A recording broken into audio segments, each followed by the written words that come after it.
Hello बच्चों, नमस्ते। आइए देखते हैं आज हम विलोम शब्दों के बारे में।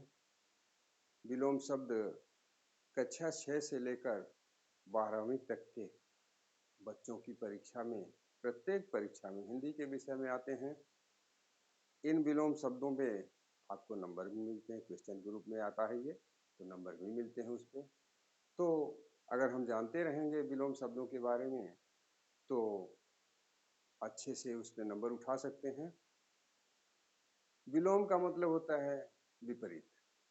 जो शब्द होते हैं उसके उल्टा विलोम शब्द कहा जाता है।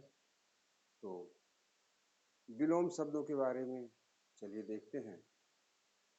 यहाँ 20 विलोम शब्दों का अर्थ हम बताएंगे और इन विलोम शब्दों के बारे में भी बताएंगे।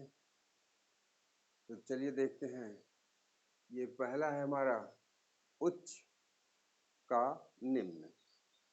उच्च का मतलब ऊपर और निम्न का मतलब नीचे, यानी ऊपर का नीचे, ये विलोम है। उत्थान का पतन। उत्थान मतलब प्रगति करना और पतन का मतलब नीचे जाना।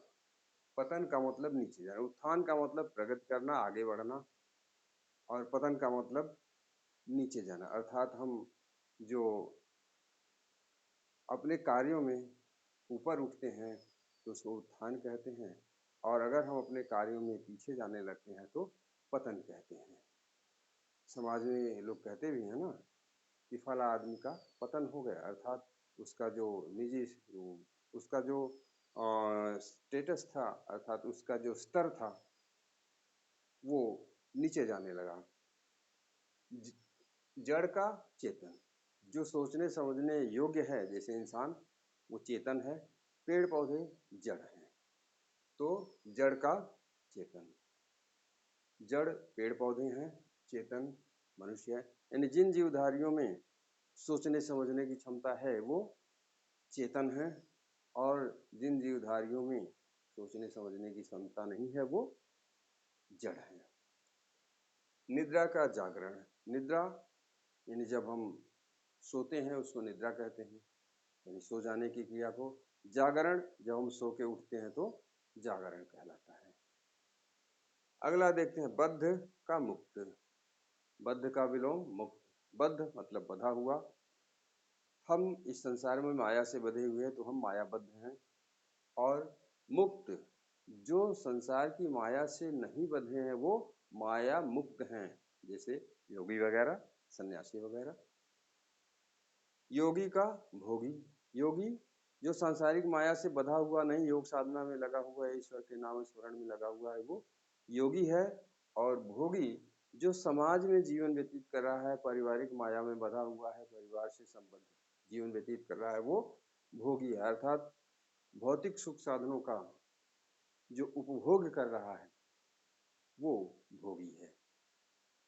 स्थूल का सूक्ष्म। स्थूल बड़े आकार की वस्तु को कहते हैं, जैसे पेड़ पौधे इत्यादि स्थूल हैं। सूक्ष्म बहुत छोटी छोटी वस्तु को जो बड़ी मुश्किल से दिखाई दे, सूक्ष्म, अति सूक्ष्म कहते हैं। छोटी वस्तु को सूक्ष्म कहते हैं। आवाहन का विसर्जन। आवाहन जब हम देवी प्रतिमा वगैरह को स्थापित करते हैं तो उस शक्ति को, जिसकी स्थापना करते हैं, उस शक्ति को बुलाने के लिए हम आवाहन करते हैं। और विसर्जन, जब कार्य समाप्त हो जाता है उसको हम ले जा करके विसर्जित कर देते हैं, तो प्रवाहित करने की क्रिया को विसर्जन कहते हैं। आवाहन मतलब बुलाना, विसर्जन मतलब वापस करना, अर्थात भेजना, समापन करना। स्थावर का जंगम। स्थावर का जंगम, जो स्थावर है संसार में बना रहने वाला है, और जंगम जो नहीं बना रहने वाला है। शीत का उष्ण। शीत मतलब ठंडक, उष्ण मतलब गर्म। जैसे जाड़ा की ऋतु शीत ऋतु होती है और गर्मी की ऋतु उष्ण ऋतु होती है, गर्म होती है। अगला समीपस्थ का दूरस्थ। समीपस्थ हमारे पास जो है वो समीपस्थ है, समीप है, अति समीप है, नजदीक है। दूरस्थ जो नजदीक नहीं है, बहुत दूर है, उसको दूरस्थ कहते हैं। दूर की वस्तु को दूरस्थ कहते हैं। अर्थ का अनर्थ, जिसका कुछ मतलब निकल सके वो अर्थ है, और जो मतलब न निकल सके वो अनर्थ है। अर्थात अर्थ जिससे कुछ पाया बनाया जा सके, अनर्थ जो नुकसानदायक हो, हमें नुकसान पहुंचाने वाली हो। अपना का पराया, जो हमारी चीज है वो अपनी है, अपना हम उसे कहते हैं। जो दूसरे की है उसे पराया कहते हैं। तो इस प्रकार से अपना का पराया होगा।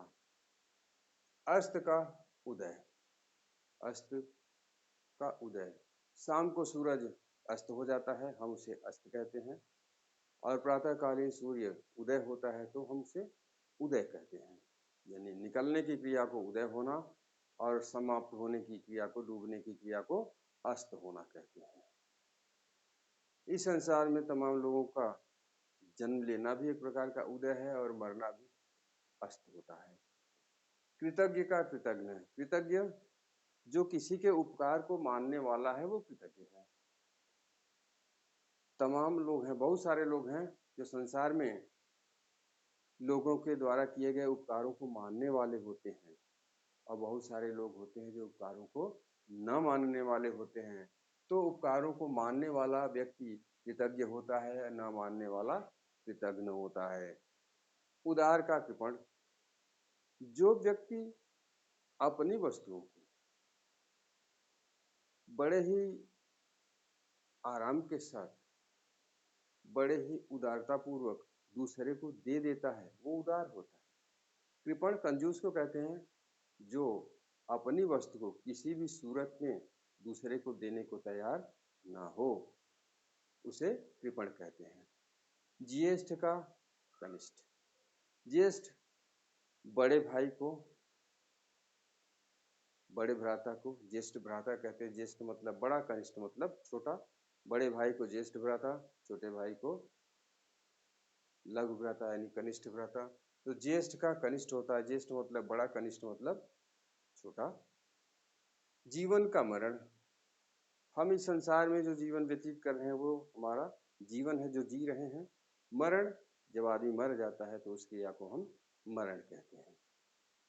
नूतन का पुरातन, नूतन जो नई वस्तु होती है उसे हम नूतन कहते हैं, और जो पुरानी वस्तु होती है उसे हम पुरातन कहते हैं। अर्थात नूतन का मतलब नया, पुरातन का मतलब पुराना। बंधन का मोक्ष, बंधन का मोक्ष, हम इस संसार में बंधे हुए बंधन युक्त हैं, बंधन में पड़े हुए हैं, तो हम बंधनगत हैं, बंधन में हैं माया के। और मोक्ष, जब हम माया से बाहर निकल जाते हैं तो उसको मोक्ष कहते हैं। अर्थात बंधन से मुक्त हो जाते हैं तो मोक्ष कहते हैं उसको।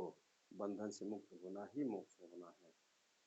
तो इस प्रकार से आज हमने देखा कि ये विलोम शब्द क्या होते हैं, उनका अर्थ क्या होता है। तो शब्द जो होता है उसका उल्टा विलोम शब्द होता है, यानी जो एक अर्थ लेता है उसका ठीक दूसरा अर्थ विलोम शब्द कहलाता है। तो बच्चों, आज के लिए इस वीडियो में बस इतना ही। हम अगले वीडियो में मिलते हैं फिर से 20 विलोम शब्दों के साथ। अगर हमारा ये वीडियो आपको पसंद आए तो हमारे इस वीडियो को लाइक कीजिए, सब्सक्राइब कीजिए और शेयर कीजिए, जिससे कि अधिक से अधिक बच्चों तक यह वीडियो पहुंचे, जिससे उन बच्चों का भी लाभ हो जो आपके द्वारा शेयर करने के थ्रू पाते हैं, शेयर करने के द्वारा पाते हैं। तो बस इतना ही आज के लिए। धन्यवाद।